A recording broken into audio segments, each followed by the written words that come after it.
ఏమైందయ్యా? సార్ అది jeep blast అయింది. ఫైర్ ఫోర్స్ యాక్టివ్ గానే ఉన్నారు. ఎస్ఐ సారే ముందు స్పాట్ కి వచ్చారు సార్. జరగండి అమ్మా. జరగండి అయ్యా. జరగండి. ఈ ఏరియాలోనే అదుపు తప్పి ట్యాంకర్ అక్కడ పడింది సార్. అన్నా ఇది చాలా సీరియస్ ప్రాబ్లం. 4 పక్క నుంచి లీక్ అవుతుంది. ట్యాంకర్ కి కింద చాలా పెద్ద హోల్ ఉంది. గ్యాస్ మొత్తం స్ప్రెడ్ అయిందన్నా. అన్నా ఇది మన చేతిలో లేదన్నా. రీఫిల్లింగ్ వాళ్ళు రావడానికి 5-6 గంటలు పడుతుందన్నా. నువ్వు ప్యానిక్ అవ్వకు. ట్యాంకర్ని కూల్ చేయడానికి చూడు. అన్నా అది చూడు, ప్రాబ్లం సాల్వ్ చేయడానికి మనం ఇక్కడికి వచ్చాం. వచ్చాక మనం టెన్షన్ పడకూడదు. ట్యాంకర్కి 4 వైపులా వాళ్ళకు నీళ్లు కొట్టమని చెప్పు. ఈ ప్రాబ్లం సాల్వ్ చేయకుండా మన ఇక్కడ నుంచి వెళ్ళడానికి అసలు కుదరదు. ప్రసాద్ చూడు, నువ్వు కంగారు పడి మమ్మల్ందరినీ కంగారు పెట్టకు. మనం ఎలాగైనా దీన్ని సాల్వ్ చేసి తీరాలి. 4 పక్కల నుంచి కొడుతున్న వాటర్ స్పీడ్ని రికార్డ్ చేసి వెంటనే మీరు వాటిని నాకు సబ్మిట్ చేయండి. ఇప్పటి వరకు గ్యాస్ ఎంత దూరం లీక్ అయిందో నాకు వెంటనే తెలియాలి. వెళ్ళండి. Okay sir. నువ్వు వెళ్ళి ట్యాంకర్ని కూల్ చేయరా. ఆనంద్ రా. ఈ సంఘటన గురించి ఏదైనా ఇన్ఫర్మేషన్ ఇస్తారా? ఈ ఏరియా మొత్తం పోలీస్ కంట్రోల్లోనే ఉంది. మేము వచ్చేసాం కదా, ఇక్కడ ఏ ఇబ్బంది లేకుండా మేము చూసుకుంటాం. ఆ ఏరియాలో మండుతున్న మంటల్ని ఫైర్ మెన్స్ అందరూ కంట్రోల్ చేస్తున్నారు. ఇప్పటి వరకు ఇన్ఫర్మేషనే ఉంది. ట్యాంకర్ కి సంబంధించిన డ్రైవరు, క్లీనరు పరారీలో ఉన్నారు. కమిషనర్ గారికి సార్ మీరు తర్వాత మాట్లాడండి సార్. ఈ చుట్టుపక్కల ఉన్న వాళ్ళు వెంటనే ఇక్కడ నుంచి ఖాళీ చేసి వెళ్ళిపోవాలి సార్. మంటలు ఆర్పేశారు కదా, ఇంకేంటి సార్? ఈ ఏరియా మొత్తం గ్యాస్ తో నిండిపోయింది సార్. మీ అందరూ కనీసం ఈ ఏరియా నుంచి 300 మీటర్ల అవతల దూరంలో ఉండాలి సార్. ఇక్కడ గ్యాస్ వాసన ఏం రావట్లేదే. బుద్ధి లేకుండా మాట్లాడకండి సార్. ఇంట్లో ఉన్న గ్యాసే స్మెల్ వస్తుంది సార్. దీంట్లో ఉన్న గ్యాస్ స్మెల్ కాదు కదా, దాని అంచనా కూడా కనిపెట్టలేము. మనం దీన్ని ఈ గ్యాస్ డిటెక్టర్ తో మాత్రమే కనిపెట్టగలం సార్. మరి ట్యాంకర్ ఎందుకు పేలిపోలేదు? మీరు ట్యాంకర్ ఎప్పుడు పేలిపోతుందా అని చూస్తున్నారా? ట్యాంకర్ లో జరుగుతున్న లీకేజ్ ని ఒక ప్లాస్టర్ తో కవర్ చేసి బయటికి రాకుండా చూసాం సార్. చిన్న మంట కూడా లోపలికి వెళ్ళలేదు సార్. వెళ్ళుంటే ఈ పాటికి అంతా అయిపోయిండేది. చూడండి, ఆ చిన్న లీకేజ్ నుంచి ఇంకా గ్యాస్ బయటికి వస్తుంది. ఆ లీకేజ్ నుంచి వచ్చేది కూడా గ్యాసే. ఒక్క నిమిషంలో ఇక్కడ అంతా స్ప్రెడ్ అయిపోతుంది సార్. సార్ ఈ విషయంలో అంతా సెన్సిటివ్ గానే ఉంటుంది సార్. మీరు నడుస్తున్నప్పుడు షూ నుంచి వచ్చే చిన్న స్పార్క్ కూడా పెద్ద ప్రాబ్లమే సార్. మీరు జనాల్ని ఇక్కడ నుంచి పంపిస్తే మాకున్న టెన్షన్ లో కొంచెమన్నా తగ్గుతుంది సార్. Sir please. గాలి చాలా ఎక్కువగా వేస్తుంది సార్. మనం అనుకున్న దానికన్నా గ్యాస్ ఎక్కువగా లీక్ అవుతుంది. రీడింగ్ ఎంత? 20 నుంచి 25 మీటర్ల వరకు ఉంది సార్. జరగండి. జరగండి. మీకు చెప్తే అర్థం కదా. జరగండి. వెళ్ళండి వెనక్కి. లాస్ట్ టైం చాలా డేంజర్. జరగండి.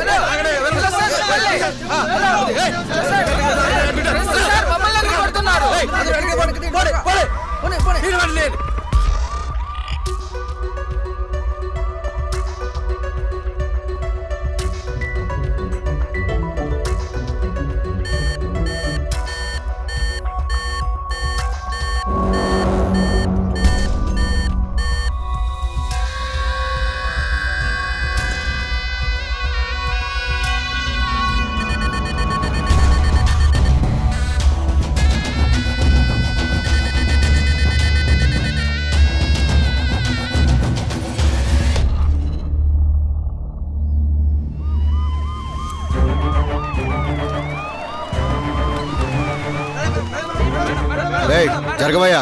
జరగండి. జరగండి. ఇక్కడ ఫైర్ ఫోర్స్ ఇన్ఛార్జ్ ఎవరు? ఇప్పుడు జరిగిన బ్లాస్ట్ లో ఫైర్ ఆఫీసర్ చనిపోయాడు మేడం. ఇప్పుడు ఫైర్ స్టేషన్ ఆఫీసర్ విజయ్ ఉన్నాడు మేడం. Call him. కమిషనర్ వచ్చారు, రిపోర్ట్ అడుగుతున్నారు. విజయ్, ఇక్కడ సిచ్యువేషన్ ఏంటి? మేడం, వచ్చిన ప్రతి ఆఫీసర్కి ఒకే స్టోరీ చెప్పేంత సమయం నా దగ్గర లేదు మేడం. ఈ గ్యాస్ చాలా తొందరగా స్ప్రెడ్ అవుతుంది. ఇక్కడ నుంచి ఈస్ట్ వెస్ట్ ఫ్లాట్లలో ఉన్న ప్రతి ఒక్కరిని మినిమం 1 కిలోమీటర్ దూరం వరకు అందరినీ పంపించేయాలండి. పంపించేయాలంటే అంత ఈజీ అనుకుంటున్నావా? ఇక్కడ 500 ఇండ్లు వరకు ఉంటాయి. అందరినీ ఖాళీ చేయించాలంటే విజయ్, ఇది హార్డ్ టాస్క్. మేడం, హార్డో సాఫ్టో నాకు తెలియదు. ఇక్కడ 1 కిలోమీటర్ దూరంలో ఉన్న వాళ్ళు చావాలో బతకాలో మీ చేతుల్లోనే ఉంది. ఇప్పుడు నేను 1 సెకండ్ కూడా వేస్ట్ చేయలేను. మేడం, సమయం ఇప్పుడు 6 అవుతుంది. ఇంకొక అరగంటలో 6:30 సన్సెట్. ఈ టైంలోనే స్పార్క్ ఎక్కువగా వచ్చే అవకాశం ఉంది. అందరూ ఇంట్లో లైట్లు వేస్తారు, అలాగే ఎలక్ట్రానిక్ వస్తువులన్నీ ఉపయోగిస్తారు. ఒక్క స్పార్క్ చాలు. ఆ ఒక్క స్పార్క్తో ఈ ఏరియా మొత్తం నాశనం అయిపోతుంది. మనం ఆలోచించే ఒక్కొక్క నిమిషం కూడా వేస్టే. 1 నిమిషంలో 1000 మందిని చంపే గ్యాస్ స్ప్రెడ్ అవుతుంది. Come on quick please. దానికి మాకు ఐజీ గారు ఆర్డర్స్ ఇవ్వాలి. ఇలాంటి ప్రోటోకాల్ మర్యాద కోసమే నేను మేడం దగ్గర రిపోర్ట్ చేశాను. 2 నిమిషాలు. మీ మేడం ఒప్పుకున్నా సరే ఒప్పుకోకపోయినా సరే ఈ ఏరియా మొత్తం ఖాళీ అవుతుంది. కానివ్వండి. మీరు నేను నిల్చున్న ఈ ఏరియా కూడా డేంజర్ జోన్లోనే ఉంది madam. Mind it. Okay Vijay, ఒక్క నిమిషం. Okay but madam, traffic beat over. ఏంటి సార్ మీరు? మేమిక్కడ 3 గంటల నుంచి వెయిట్ చేస్తున్నాం. మీరు ఏ ఇన్ఫర్మేషన్ మాకు ఇవ్వట్లేదు. సిచ్యువేషన్ చాలా క్రిటికల్ గా ఉందమ్మా. న్యూస్ కవరేజ్ కి మీడియాకి అనుమతి ఇవ్వట్లేదమ్మా. కమిషనర్ నుండి ఆర్డర్స్ వచ్చాయి. ప్లీజ్ దయచేసి మాకు సహకరించండి. అంత సీక్రెట్ మిషన్ ఏంటో మాకు చెప్పాలి. మేము క్రిమినల్స్ కాదు, జర్నలిస్టు. మీరు మాకు ఇన్ఫర్మేషన్ ఇవ్వాలి. మేము మర్యాదగా చెప్తే మీ మీడియా వాళ్ళు ఎప్పుడు వినరు కదా. ఇక్కడ ప్రాబ్లం ఏంటి? మేడం, మేమిక్కడ ఉదయం నుంచి వెయిట్ చేస్తున్నాం. ఇక్కడ న్యూస్ కవర్ చేయాలి. చూడండి, ఈ విషయం కనుక బయటికి వెళ్ళిందంటే పబ్లిక్ అందరూ పానిక్ అవ్వడం తప్ప ఇంకెలాంటి ప్రయోజనము ఉండదు. So please madam. Try and cooperate. Madam, ఓ చిన్న ప్రాబ్లం మేడం. ఏంటది? Traffic 1 over.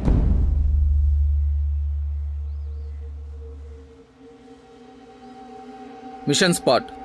ఈ ఏరియాని ముందుగా మనం వెంటనే క్లియర్ చేయాలి. Call Vijay. Yes madam. Yes madam. 1 minute. నువ్వు చెప్పినట్టు అందరినీ పంపించడం తొందరగా కుదరదు. ఏం మేడం? గ్యాస్ తొందరగా స్ప్రెడ్ అవుతుందని చెప్పారు కదా విజయ్. ఆ ఏరియా అక్కడికి 1/2 కిలోమీటర్ దూరంలో ఉన్న ఈ గేట్ సెంట్రల్ జైల్ది విజయ్.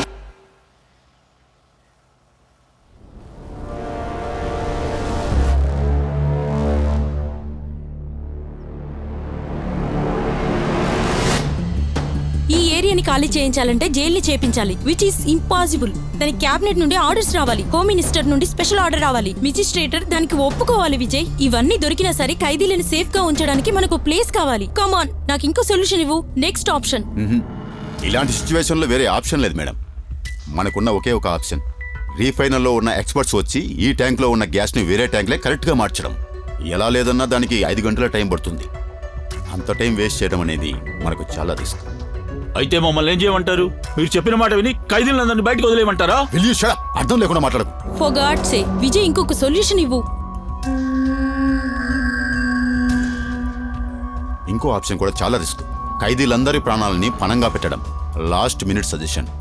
మనకి తప్ప ఇక్కడ ఉన్న వాళ్ళు ఎవరికి జైలు రిస్క్ లో ఉందని తెలియకూడదు. ఇక్కడ జైలు ఉందని అందరికీ తెలుసు, అదెలా దాచగలం? 1, ఇప్పటి నుంచి మనం చెప్పిందే డేంజర్ జోన్. 2, మీడియా వాళ్ళకి ఈ విషయం అస్సలు తెలియకూడదు. జైలు చుట్టుపక్కల ఉన్న ఏరియా మొత్తం డేంజర్ అని ఖాళీ చేయించాలి. ఇది కొంచెం స్ట్రాంగ్గా చెప్పాలి. ఇంట్లో మనుషులు మాత్రమే కాదు, వాళ్ళకి ఇష్టం ఉండే వాటిని అన్నింటినీ, ఎలక్ట్రిక్ బ్యాటరీస్ లాంటివి అన్నింటినీ కూడా ఇక్కడి నుంచి తీయించాలి. అంతకంటే ముందు హోల్ ఏరియాని పవర్అవుట్ చేయాలి. అప్పుడే రిస్క్ అనేది తగ్గుతుంది. ఆ టైంలో మీరు జైలు ఖాళీ చేయించడానికి అవసరమైన పర్మిషన్లను తీసుకోవచ్చు. సార్ ఒక్క నిమిషం సార్. ఎక్స్క్యూజ్ మీ మేడం,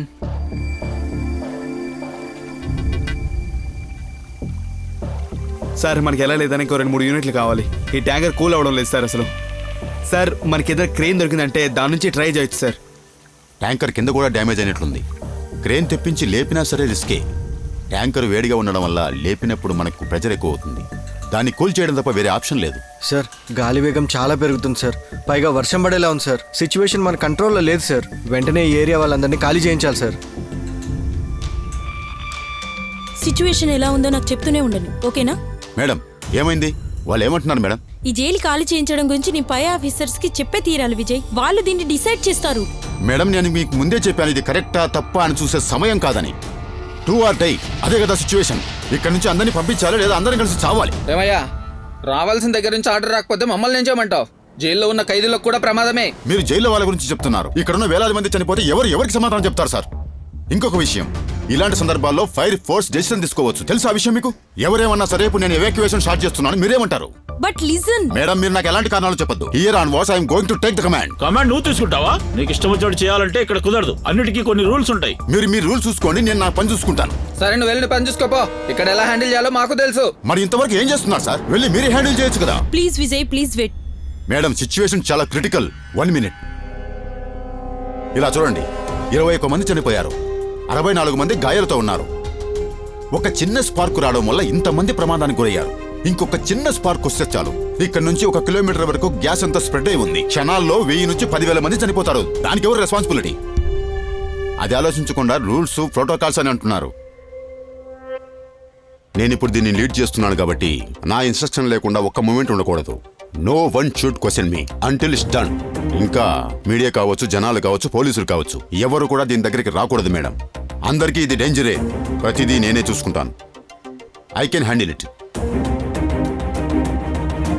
ఇక మేడం ఇష్టం.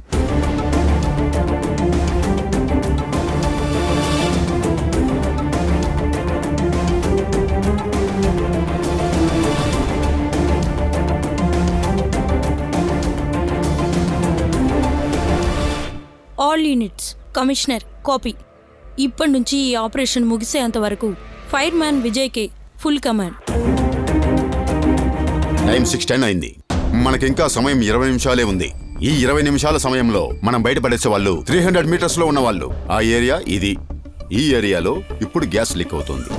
ఈ 20 నిమిషాల సమయంలో 300 మీటర్ల రేడియస్ లో ఉన్న ఇల్లు, కమర్షియల్ ఫ్లాట్స్ మొత్తం ఖాళీ అయి తీరాలి. తర్వాత చేయాల్సింది ఎలక్ట్రిసిటీ లైన్ ని కట్ చేయడం. కానీ అలా చేసామంటే కరెంటు పోయినా నెక్స్ట్ మినిట్ అందరు ఎమర్జెన్సీ లైట్స్ వెంటనే ఆన్ అవుతాయి, లేదంటే ఎమర్జెన్సీ బ్యాటరీస్ ఆన్ చేస్తారు. అలా చేసిన వెంటనే అక్కడ మంటలు అంటుకుంటాయి. అందుకని బ్యాటరీస్ అన్నింటినీ ఆఫ్ చేయించి వాళ్ళందరినీ అక్కడి నుంచి బయటకు పంపించాలి. అదే కరెక్ట్. అప్పుడు వాళ్ళందరినీ ఎవాక్యుయేట్ చేసేదెలా? Do you have plan? మనమందరం 3 టీములుగా విడిపోదాం. పోలీసు వాళ్ళ కంట్రోల్లో ఉన్న టీం మెగాఫోన్ నుంచి ప్రజలకు అలర్ట్ ఇస్తూ ఉండాలి. ఫైర్ ఫోర్స్ ఇంట్లో ఉండే వాళ్ళందరి సేఫ్టీ కోసం వాళ్ళ దగ్గర ఉన్న ఎమర్జెన్సీ లైట్స్ ని ఆఫ్ చేయండి. అదెలా పాసిబుల్ అవుతుంది సార్? పాసిబుల్ చేయడానికే కదా మనం ఉన్నాం. మనకి 3వ హెల్ప్ కూడా కావాలి ప్రజల నుంచి. అదేంటంటే ఈ ఏరియా గురించి బాగా తెలిసిన వాళ్ళు మనకు అవసరం. వాళ్ళే ఇక్కడ ఉన్న ప్రాబ్లంని ప్రజలకు క్లియర్ గా చెప్పగలరు. అలాంటి వాళ్ళంటే ఒక అతను ఉన్నాడు. ఆయన చెప్తే ఇక్కడ ఉండే వాళ్ళందరూ వింటారు. ఎవరు? షౌకత్ బాయ్. ఏయ్ తొందరగా వెళ్ళండి. ఏయ్, నువ్వు వెళ్ళండ్రా. ఏయ్, వెళ్ళండ్రా. వెళ్ళండి రా. చెప్తున్నా మీకు అర్థం కావట్లేదా? మీకు అర్థం కావట్లేదా? వెళ్ళండి. కమిషనర్ మిమ్మల్ని వెంటనే రమ్మంటున్నారు. అర్జెంట్గా మీతో మాట్లాడాలంట. ఓ, మీరే కదా ఈ రెస్క్యూ ఆపరేషన్ లో అవును సార్. రండి. వెళ్ళండి. ఆ పక్కన ఉన్న వాళ్ళ ఇంట్లో అందరూ కూడా 20 నిమిషాల్లో ఇళ్ళన్నీ ఖాళీ చేయాలి. మేము చెప్పిన వెంటనే ఎవరు మా మాటలు పట్టించుకోరు. అందుకనే వాళ్ళకు బాగా తెలిసిన వాళ్ళు చెప్తేనే ఆ మాట విని ఇక్కడ నుంచి వెంటనే వాళ్ళు ఖాళీ చేస్తారు. అదేం పెద్ద ప్రాబ్లం లేదు సార్. ఒక్కొక్క ఏరియా వార్డ్ మెంబర్ పంపించి వాళ్ళు కన్విన్స్ చేయమని చెప్తాను. వాళ్ళకి అర్థమయ్యేలా చెప్తారు సార్. మీరు ధైర్యంగా పని చూసుకోండి సార్, నేను చూసుకుంటాను. చాలా ప్రాబ్లం ఉంటుంది. అటు సైడ్ వెళ్తాం సార్. ఏయ్, అందరూ వెళ్ళండి. జరగండి. అర్థం కావట్లేదా? జరగండి. మీకు చెప్తే అర్థం కావట్లేదు. వార్డులో ఉన్న కమిటీ మెంబర్స్ అందరూ 5 నిమిషాల్లో ఇక్కడ ఉండాలి. ఈ రోజు కమిటీ మీటింగ్ అని అందరూ అక్కడికి వెళ్ళిపోయారన్నా. అలాంటి సమయంలో కమిటీలో సోది పెట్టి కూర్చోవడం కంటే వీళ్ళకి హెల్ప్ చేయడం మంచిది. అర్థమైందా? కమిటీ మీటింగ్ లో కూర్చొని బిర్యానీ తినడం తప్ప ఇంకేం చేస్తారు? ఈ ప్రాబ్లం సాల్వ్ అవ్వాలంటే అందరూ 5 నిమిషాల్లో ఇక్కడ ఉండాలి. వెంటనే మీరందరూ వెళ్ళి వాళ్ళని తీసుకురండి. రండి రండి రండి రండి. అందరు బయటికి రండి. అందరూ ఖాళీ చేయండి. నడవండి జల్దీ. Fast fast fast fast fast.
Madam, ఇక కేసీబీ వాళ్ళకి చెప్పి అన్నింటినీ ఆఫ్ చేయించవచ్చు. అది ఫైర్ ఫోర్స్ వల్ల స్పార్క్ రెస్ట్రింగ్ హైడ్రాలిక్ లైట్స్ ఇంకా మన దగ్గర ఉన్న ఎల్ఈడి లైట్స్ ఉండొచ్చు.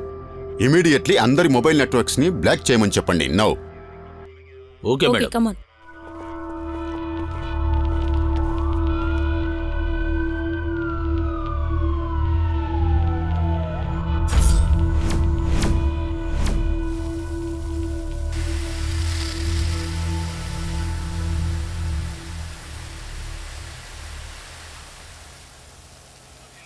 మన సైడ్ నుంచి అంతా సెట్ అయింది.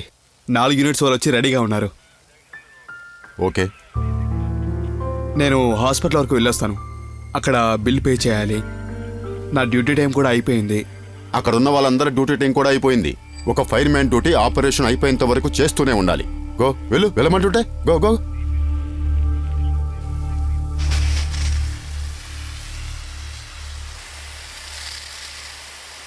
ట్యాంకర్లో వాటర్ ఫుల్గా ఉందేమో చూడు. వెళ్ళు ఓకే వెళ్ళు. సార్, చూస్తాం.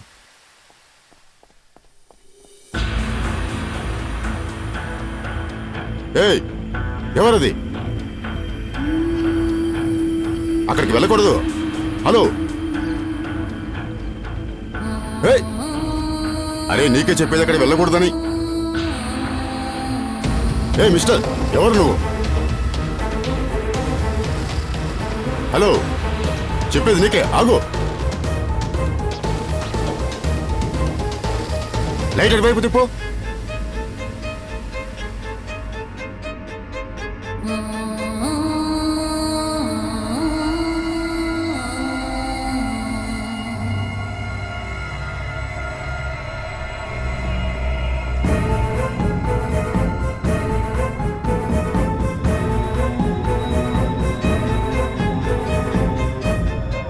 ఏ, నీకు చెప్తూనే ఉన్నాను కదా ఇక్కడికి రాకూడదని.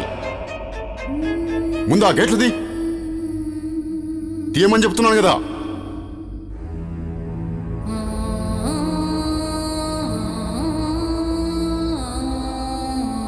నువ్వెవరయ్యా? హలో,